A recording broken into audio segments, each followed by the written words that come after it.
fazer um joguinho, né, de mitos e verdades. A minha primeira mito ou verdade? É bom usar pastilhas ou spray de gengibre e mel para manter a voz saudável? Fonoaudiologicamente, mito, é muito ruim, tá? Fonoaudiologicamente, não é legal. Você está se anestesiando e produzindo voz. Portanto, você corre mais risco de se lesionar porque você está anestesiado. O que você sentiria? Uma pequena dor? Você para de se monitorar porque está anestesiado. Portanto, você abusa da voz usando anestésicos como pastilha, gengibre, house preto, tic-tac, própolis, bebida alcoólica. Assim, ó, essas coisas são muito legais, porque você quer um jogo rápido, mas eu vou falar uma coisinha que assim, a verdade é que assim, a única coisa que faz mal mesmo é a gente ficar falando mal sobre a gente, né? A gente fala, eu sou errado, eu sou não sei o que, eu sou um cuzão, a gente fica falando mal sobre a gente. E aí, independe do que a gente coloque na boca, sabe assim, ó, independe de onde a gente tá. Se a gente fala mal sobre a gente está se atacando, entende? Então, isso vai se atacar, né? Se você estiver em paz e pegar um negócio de gengibre, isso não vai te fazer mal, sabe? É que geralmente as pessoas elas não estão muito preocupadas com isso. Aí a gente vai para as regrinhas para fazer com que elas se cuidem mais, sabe? Mesmo quando elas estão querendo se atacar. Vamos deixar esse jogo mais longo. Se eu coloco uma pastilha na boca porque eu acho que me faz bem, ela imediatamente me faz bem. Porque eu pus pra isso, acreditando nisso. Aí funciona. Só que eu não corrigi a sensação. A minha voz não estava mal, porque uma pastilha consertaria. Possivelmente uma sensação não muito legal estava rolando ali. Aí eu não corrigi a sensação. Como minha voz vai estar amanhã? Pior. Só tem uma história. Adoro esse jogo rápido. Posso? Pode contar. Quando eu tinha 17 anos, eu fiz um musical. E 2 semanas antes do musical, eu fui para uma viagem de formatura para Porto Seguro. Tinha 17 anos. E eu enlouqueci na viagem, né? Eu bebi, fiz o louco, dancei, dormi 1 hora por noite. E aí, obviamente, que eu cheguei em São Paulo, a 1 semana da apresentação, sem voz. Totalmente sem voz.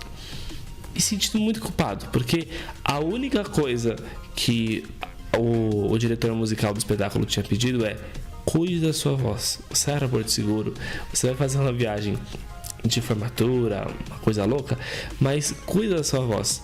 E foi só o que eu não fiz, né? Então eu me senti muito culpado. E aí eu cheguei em São Paulo sem voz, última semana de ensaio do musical, e eu sem voz, e eu tinha muitos solos, muitas músicas. E assim, ó, não tinha remédio que funcionasse, né? Eu fui no hospital, tomei injeção na bunda, depois tomei injeção, soro, fiz de um tudo e não voltava. Um dia antes da apresentação, minha voz voltou. E durante a temporada, eu desenvolvi uma tosse psicológica. Então assim, ó, eu fiquei, sabe, a temporada foi 4 meses. O primeiro mês dava pra entender essa tosse, né, clinicamente falando. Depois não tinha mais porquê. Eu chegava no teatro, eu fazia nervoso, culpa. E eu tive essa tosse, ó, durante várias apresentações. Eu subia pra cantar, eu tinha uma tossezinha por causa daquela culpa. Até que um dia eu falei: quer saber? Tô ficando doido. Essa culpa não faz sentido, sabe? Não tem nada de errado, tá tudo bem. Não faz sentido essa culpa que eu tô sentindo. E hoje, isso não existe mais, né? Essa tossezinha não existe mais. Eu vou cantar, abro a boca e canto, entendeu? Interessante. Isso que você citou agora há pouco, né? As regrinhas. Explica melhor.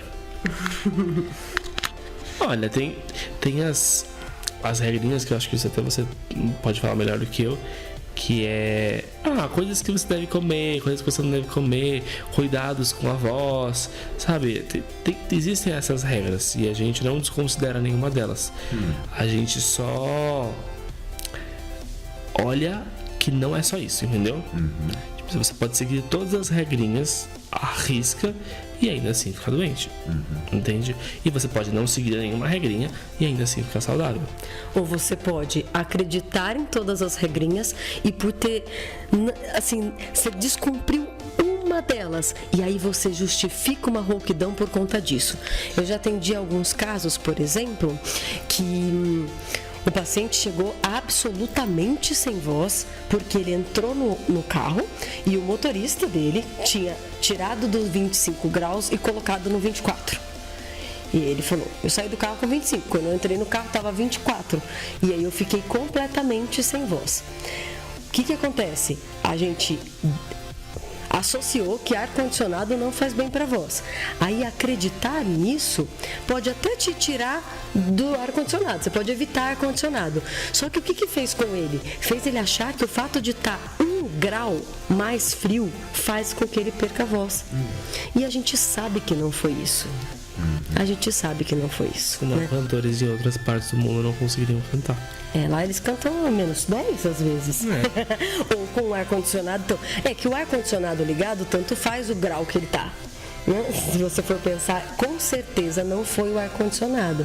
Se a gente tem só a visão do ar, o que a gente faz? Do ar-condicionado, o que a gente faz? A gente valida, a gente fala para ele que é verdade que porque estava um pouco mais frio, 1 grau mais frio, ele ficou rouco. Já pensou? Porque você não comeu maçã antes, fudeu. Não, entendeu?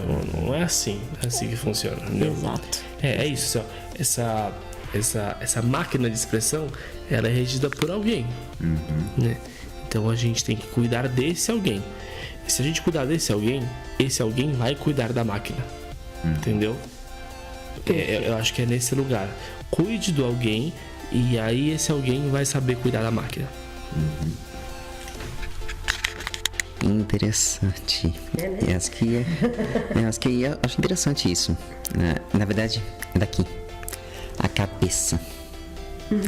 Na nossa mente. A nossa mente, a gente pode acabar cometendo deslize de se auto-prejudicar. Se tem alguém que pode nos auto-prejudicar, só pode ser a nossa cabeça mesmo, os nossos pensamentos, né? Assim, a gente usa os nossos pensamentos pra atacar, entendeu? Como a gente acredita que nós somos a máquina, como a gente acredita que nós somos os pensamentos, a gente ataca, entende? Então, a gente ataca, mas é legal dizer que esses ataques não mudam quem a gente é, entendeu? Quem a gente é continua intacto. Esses ataques só chegam a nível da máquina, entendeu? Por isso que não faz sentido ficar atacando. Se o que você é não vai mudar, por que ficar atacando? Entende? Bom, segunda questão do jogo, mitos e verdades. É bom pigarrear para limpar a voz? Eu adoro falar de pigarro. O pigarro, normalmente, ele vem por uma secreção que está lá na sua laringe e tal, e você quer tirar ela dali. Esse ato, pensando na musculatura da sua prega vocal, não é legal, né? Você está batendo um músculo contra o outro. Isso é muito legal a gente olhar pelo aspecto que pode ser que o seu pigarro venha como uma vontade de se preparar. Quantas vezes você já estava falando com alguém, estou aqui conversando com o Gabriel, batendo papo, daí o Eduardo me liga, aí eu faço... Alô, Edu? Vou dar uma entrevista, né? Tava falando o dia inteiro. Então, o pigarro, normalmente, ele vem... Normalmente, não. Frequentemente... Ele vem com uma vontade de se preparar, como se eu fosse assumir uma postura de que agora eu vou falar, vou me colocar, portanto eu pigarreio antes. Puxa, Edu, aí a gente vai olhar de novo para a sensação, né? Aí, de novo, o quanto a gente pode se sentir preparado e pronto e confiante todo o tempo. Certo? Não precisa pigarrear. Em outras palavras, né? Não, por quê? Não faz sentido você pigarrear, sabe? Isso não vai limpar nada. E aí fica muito cruel se eu te disser assim: gente, faz mal pigarrear. E aí o que vocês vão fazer de cara? Parar de pigarrear porque alguém disse que é ruim. Só que você estava precisando disso para se preparar. Então, primeiro, você corrige o que você de fato precisa para se preparar, certo? Parar de pigarrear não te deixa mais seguro e confiante na sua voz, não é? E para quem está assistindo com o intuito de olhar para uma fonoaudióloga falando, pigarrear a longo prazo prejudica sim a sua prega vocal, e se você tem pigarros recorrentes, dê uma olhada nisso, com gastro, com otorrino, porque pode ser um sinal de refluxo, um sinal de rinite, sinusite, pode ser por conta dos cigarrinhos que você fuma, essas coisas assim. Maravilha. O próximo item. É possível produzir diferentes vozes sem agredir as cordas vocais e é possível alterá-la? Alterá-la a prega vocal ou as vozes? A voz. Aham, é muito possível produzir diferentes vozes sem se machucar, sem alterar a prega vocal, muito possível. Anatomicamente falando, a gente tem várias estruturas que, se a gente modifica um pouquinho de nariz, um pouquinho de prega vocal, eu já modifico essa voz, né? Eu explico um jeito que eu não sei se é muito didático, mas quando eu explico, eu tenho muitos alunos que fazem teatro musical, né? E que trabalham com vozes diferenciadas, diferentes dos timbres que eles usam cotidianamente. E pra mim é sempre muito legal uma imagem, né? Então a imagem que me vem na cabeça é como se fosse uma canaleta, sabe? Dependendo do preguinho que bater, a bolinha vai parar num lugar diferente, sabe? Então a técnica, o conhecimento vocal, para você saber em qual prego mexer, sabe? Assim, ó, se eu quero que a bolinha caia lá no número 2, esse prego precisa estar aqui, sabe? Se esse prego ficar um pouquinho mais pra cá, talvez eu comece a me machucar e talvez não chegue tão precisamente no 2, sabe? Essa é a parte técnica. A parte mental é que você mudou, você entende um outro jeito de pensar, e esse outro jeito de pensar tem outro corpo e tem outra voz. Os atores fazem isso, né? A gente pensa numa mentalidade e a gente coloca essa mentalidade a serviço. Aí fica, essa mentalidade expressa um corpo, expressa uma voz, né? Não é à toa que quando você vai fazer um velhinho, você logo já pensa numa voz um pouquinho mais colocadinha aqui assim, você pensa num ombrinho, você pensa em coisas diferentes, e aí a sua voz vai se moldando conforme esse pensamento. E isso pode ser saudável, não tem por que se machucar fazendo isso, né? Sim, com certeza. Interessante, que eu já vi isso, até inclusive no workshop do Alfredo Rolo, que nós tivemos um debate sobre a questão da voz, né? De se aceitar, se ouvir. Isso que é interessante, né? Até mesmo quando eu estava estudando locução, durante as partes práticas, a gente não se aceitava. É estranho, né? Não sei como que... Por exemplo, antes eu não me aceitava minha voz, né? A minha voz um pouco... Que eu sei que foi descoberto que é um médio grave. Médio grave. Mas que... Eu acabei me descobrindo que eu posso alcançar outros tons. De forma... Não sei como, né? Estou tentando descobrir isso. Sim, você pode. Né? E acho legal isso, essa possibilidade, né? De você se aceitar primeiro, aceitar quem você é vocalmente falando, e até mesmo o jeito de falar. Né? Isso pode até, de acordo com você mesmo falou, no teatro a gente tem que saber falar criar uma voz com um personagem específico, por exemplo, uma voz de segurança, tipo: ô moça, faz um favor, saia, né? Ou uma voz de um velhinho, mais ou menos assim, né? Então são coisas que acho que mentalmente ou pela memória afetiva você pode acabar criando uma personalidade.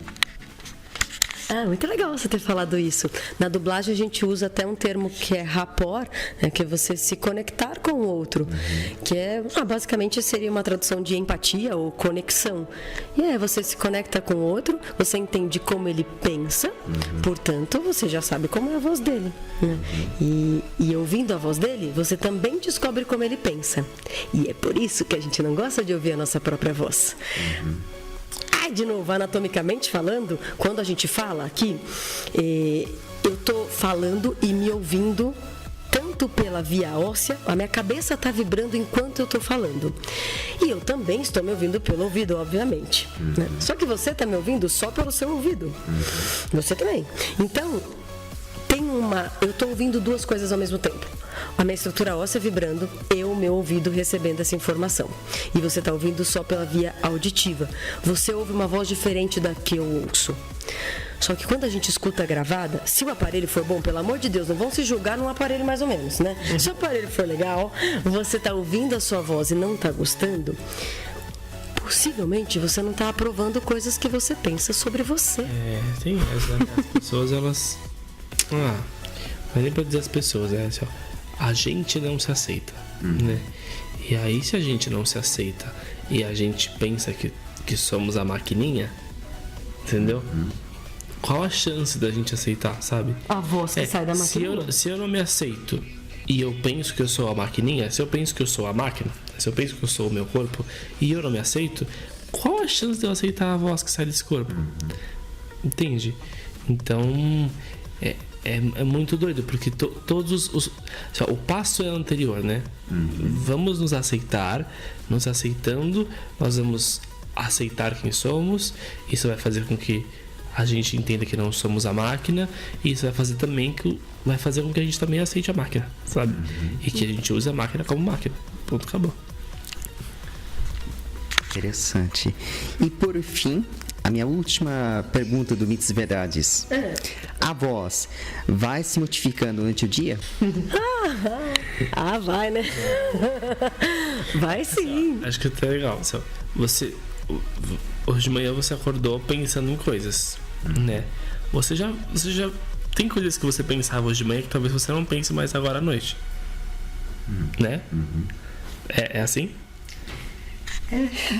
Depende, às vezes eu acabo acordando, vejo com uma voz um pouquinho mais grave, e depois com o tempo vai deixando a voz mais leve. Mas vamos pensar no âmbito do pensamento. Sim. Um pouquinho antes disso. O Eduardo de um ano atrás não é o mesmo Eduardo de hoje. Claro. Né? São dois Eduardos diferentes, né? Você pensava coisas há um ano atrás que você não pensa hoje. Já que a sua voz é uma expressão do que você pensa, então a sua voz não está igual ela estava há um ano atrás, certo? Só que durante o seu dia você sente coisas, né? Então eu estou sentindo medo. Essa voz vai sair uma voz de medo. Eu estou sentindo carinho. Essa voz vai sair uma voz de carinho. E por aí vai, entendeu? Então, sim, a voz muda o dia inteiro, porque você sente coisas diferentes o dia inteiro. Né? Você não é estável, né? Nós não somos estáveis. Nós ainda pensamos coisas, e por pensar coisas, as nossas sensações elas vão oscilando. Então essa oscilação de sensação faz com que você oscile também a sua voz, né? Por isso a busca por estabilizar o que a gente sente, sabe? Essa é a busca, porque estabilizando o que você sente, você estabiliza todo o resto também. Enfim, o quadro desse pequeno jogo Mitos e Verdades chega ao fim, mas uma coisa que é interessante nisso tudo é as intenções, né, que é bom pensarmos. Às vezes a gente, quando acorda, quando levanta, às vezes quando a gente sai do mundo do imaginário, a gente acaba até tendo alguma intenção de voz, né? Uma mudança. Isso é interessante você contar isso, essa variação de humor, essas variações que nós temos. A gente não é uma coisa estática. E isso é refletido em cada momento, em cada posição que a gente passa no dia a dia. Engraçado. Você me fez pensar agora. Poxa, a gente não percebe isso. A gente só fica preso à nossa própria realidade, à nossa própria volta, mas não se interioriza. Não enxerga que é uma possibilidade de poder mudar, que a nossa voz acaba acordando de uma forma, pode mudar com o tempo, deixar a voz, a gente sentir um pouco mais de cansaço. Às vezes isso acontece comigo. Eu acordo um pouco exausto, ficar às vezes 3 horas da manhã, ter que ficar com uma edição, ter que fazer alguma coisa, e acontece isso. É louco isso. Eu pensei agora em, por exemplo, você pega uma cantora tipo a Elza Soares, né? Claro, a voz dela sofreu alterações com o longo dos anos, claro que sim. Só que a qualidade vocal, né? Uma Tina Turner, sabe? Assim, a qualidade vocal dessas pessoas é excepcional, sabe?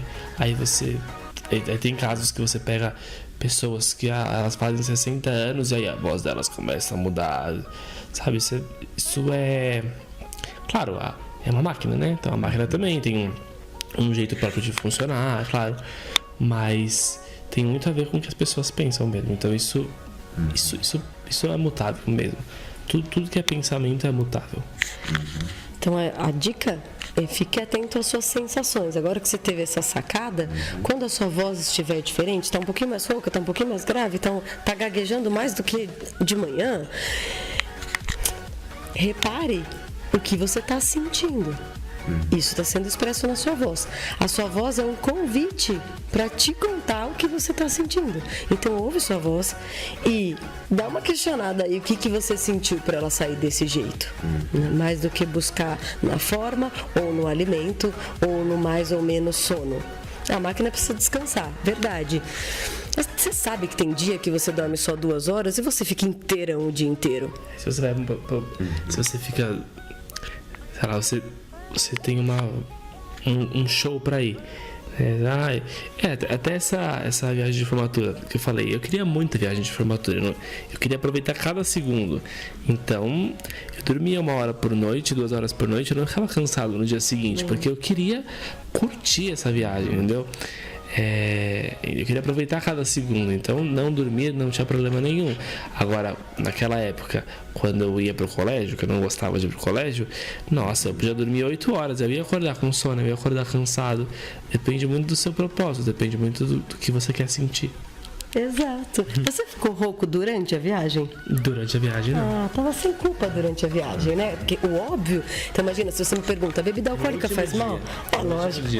Bebida alcoólica faz mal? Dormir pouco faz mal? Olha, anatomicamente eu posso te responder que sim, né? Mas aí você fica 2 semanas, 1 semana que seja, fazendo isso todos os dias e não fica sem voz. Aí no dia de voltar pra trabalhar, a hora que você vai sentir culpa, você fica sem voz?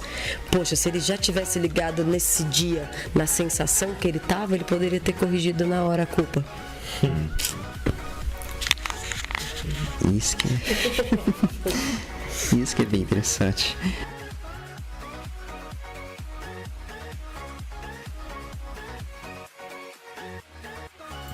Se gostaram, galera, não deixe de curtir, compartilhar, se inscreva no meu canal, que vocês vão me ajudar e muito, beleza? Um forte abraço e até lá!